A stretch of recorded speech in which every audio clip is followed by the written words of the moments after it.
போறப்பு தான் நல்லா ருசிச்சு சாப்பிட கிடைச்சது. ஹலோ ஃப்ரெண்ட்ஸ், வெல்கம் டு சமைக்க போவது யார். இன்றைக்கி சமைக்க போவது யாரில் நம்ம எல்லாருக்கும் பிடிச்ச பரோட்டா வீட்லேயே எப்படி ஈஸியாக பண்ணலான்னு செஞ்சு காமிச்சிருக்காங்க நம்ம ராணிமா. வாங்க எப்படி செஞ்சுருக்காங்கன்னு பார்க்கலாம். ஒரு பவுலில் ஒரு ஸ்பூன் உப்பு, ஒரு ஸ்பூன் ஜீனி, 3-4 கரண்டி கடலெண்ணெய் ஊற்றிக்கிட்டு மைதா மாவு ஒரு கிண்ணம் போட்டு நல்லா பிசைஞ்சு விடணும். ஒன்று போல் உப்பு ஜீனி எல்லாம் சேர்கிற அளவு பிசைஞ்சு நல்லா மாவு பிடிக்கிற அளவு வந்த உடனே கொஞ்சம் கொஞ்சமாக தண்ணியை ஊற்றி நல்லா பிசைஞ்சு விட்டுட்டு நல்லா சாஃப்டாக கையாச்சு இப்படி எவ்வளோ பிசைய முடியுமோ அவ்வளோ பிசைஞ்சிட்டு ஒரு உருண்டை பிடிக்கிற அளவு வரணும்.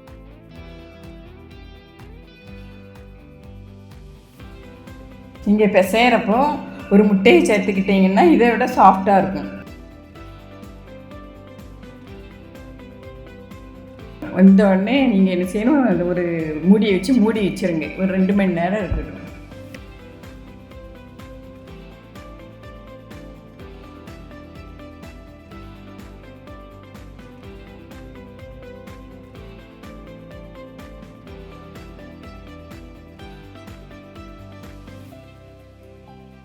ரெண்டு மணி நேரம் ஆன உடனே அந்த மாவை எடுத்து கல்லில் கொஞ்சம் எண்ணெயை ஊற்றிட்டு நல்லா இழுத்து அடித்து எவ்வளோ தூரம் நீங்கள் அடித்து இழுத்து இப்போ செய்கிறீங்களோ அவ்வளோ தூரம் மாவு வந்து நல்லா சாஃப்டாக ஆயிடும்.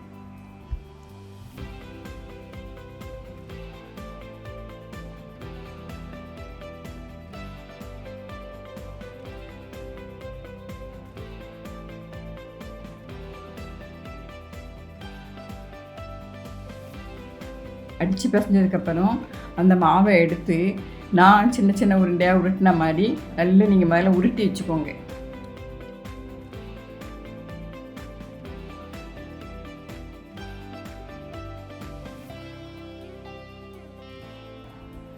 ஒரு கல்லை திருப்பி எண்ணெயை ஊற்றிட்டு அதில் ஒரு உருண்டை மாவை எடுத்து வச்சு நல்லா கைட்டே இப்படி இது பண்ணி எவ்வளோ தூரம் இழுத்து போட முடியும் போட்டுட்டு அதுக்கப்புறம் சப்பாத்தி குழவையை வச்சு நல்லா மெல்லிசாக எவ்வளவு மெல்லிசாக போட முடியுமோ அவ்வளோ தூரம் போட்டு இழுத்து நல்லா போடணும்.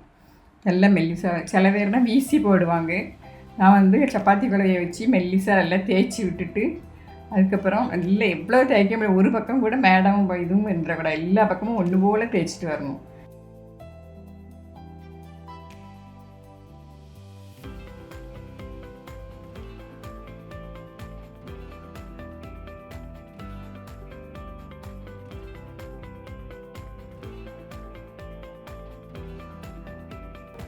நல்லா மெல்லிசா ஆன உடனே நல்லா மாவை எடுத்து நல்லா இப்படி சுற்றி நான் பண்ணுற மாதிரி நல்லா சுற்றி வச்சுக்கோங்க.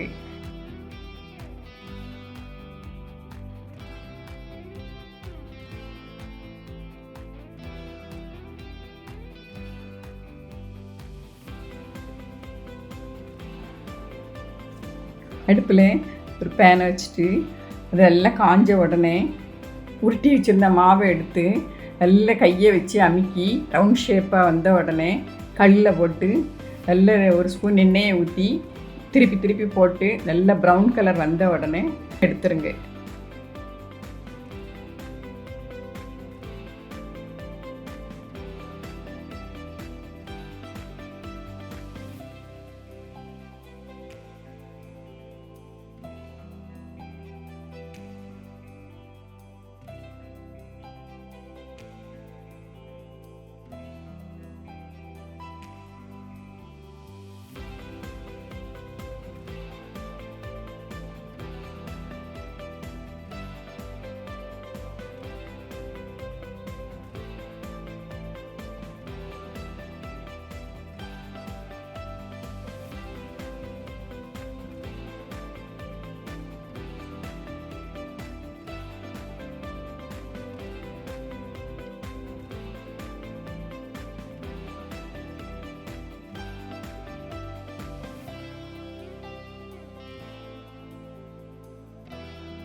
கல்லில் இருந்து எடுத்து ஒன்று மேலே ஒன்று வச்சு அந்த சூடு ஆறுறதுக்குள்ளேயே கையை வச்சு நல்லா தட்டி எடுத்து வச்சிடணும்.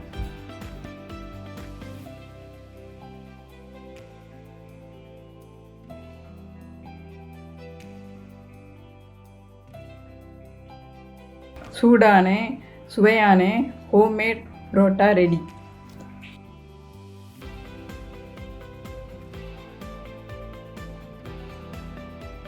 ஏன்னா ஃப்ரெண்ட்ஸ் பார்த்தீங்களா எவ்வளோ ஈஸியாக இருக்குல்ல. நீங்களும் இந்த பரோட்டா ரெசிபியை கண்டிப்பாக உங்கள் வீட்டில் ட்ரை பண்ணுங்கள். இந்த வீடியோ பிடிச்சிருந்தா லைக் பண்ணுங்கள், உங்கள் கருத்துக்களை கமெண்ட்டில் சொல்லுங்கள், உங்கள் ஃப்ரெண்ட்ஸ்க்கு இதை மறக்காமல் ஷேர் பண்ணுங்கள்.